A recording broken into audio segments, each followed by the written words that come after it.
Good afternoon, everybody. As you can see, the topic I chose was freedom of speech.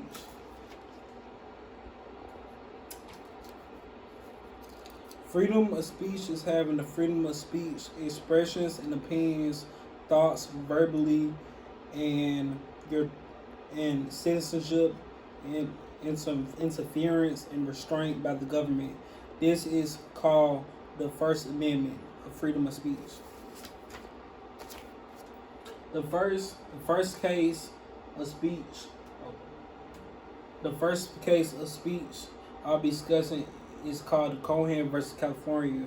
Cohen versus California is about a 19-year-old department store worker and his opposition to the Vietnam War by wearing a jacket saying, "Excuse my French, fuck the draft," and to the store and to stop the war.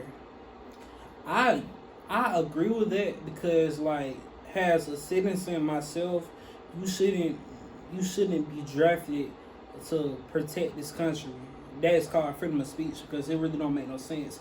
If like a person was born here, let's just say that a person was born here, it don't make no sense of us getting drafted to protect the country because you don't know our thoughts inside. We could be dealing with mental thoughts, physical thoughts, anything like that. So like it really ain't up to the government to like just draft anybody.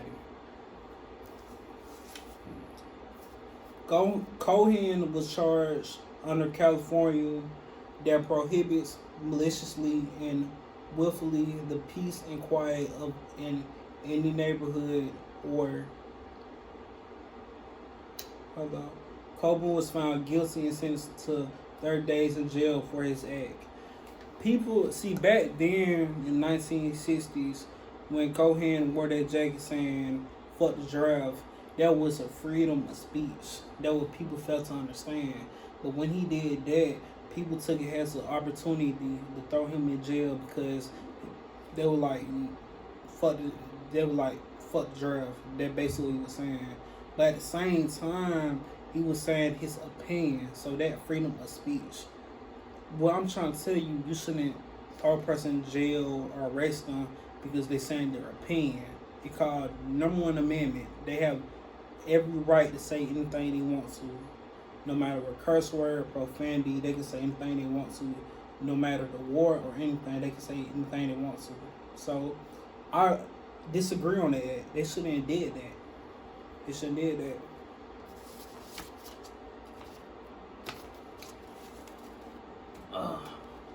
As you can see, the second case is by Martin Luther King and the March on Washington in 1963. In this case, he is saying, "I have a dream" speech. It have attracted over 250,000 people to come worldwide to Washington, D.C. That is called freedom of speech. See, the thing I love about this speech that he did, it was a peaceful protest because it wasn't no danger involved. It was no incidents involved. The police officers was like protecting everybody. That's why I admire that speech.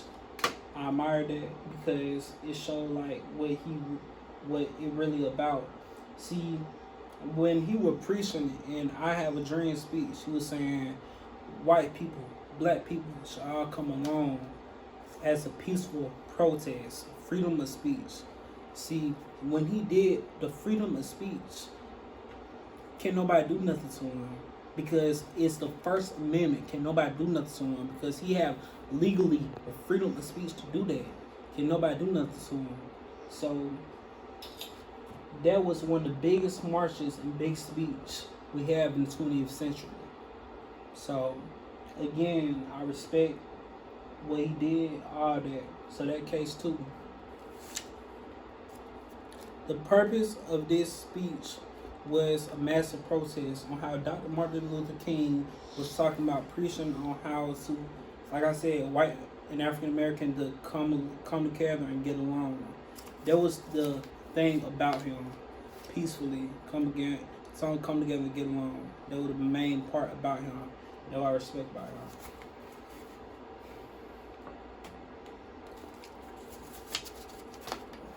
Case 3.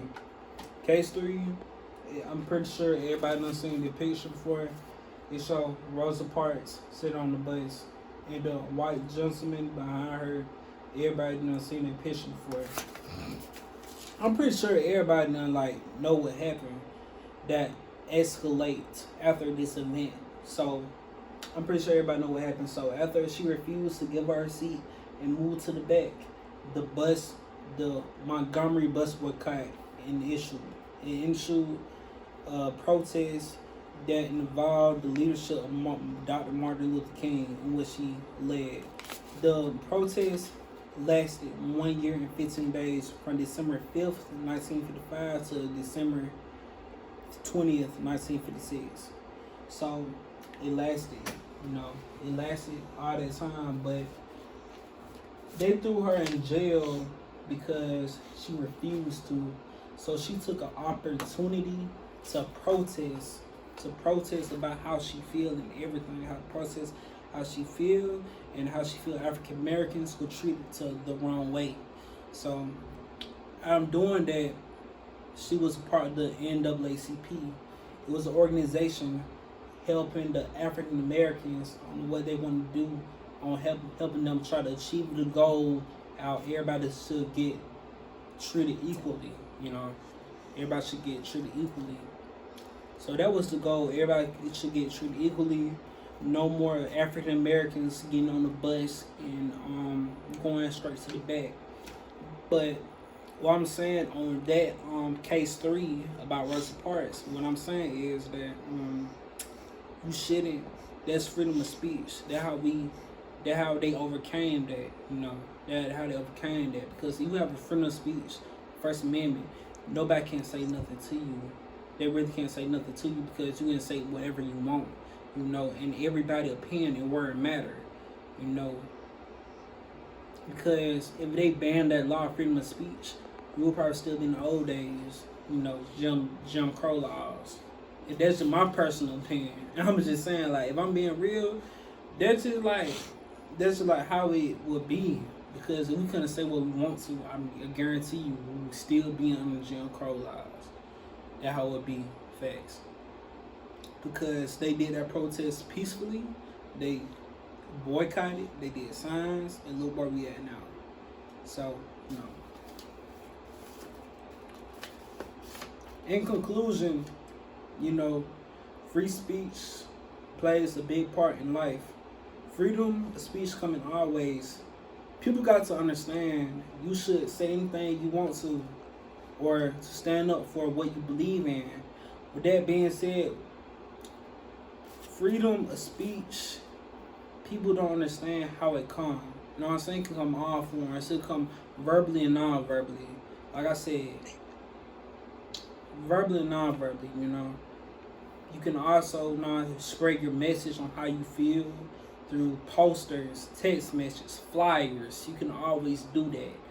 But what I'm trying to tell you is, if you have something you rightfully believe in, you should stand up for that. You should stand up for how you feel. That's what I'm trying to tell you. With that being said, have a nice day.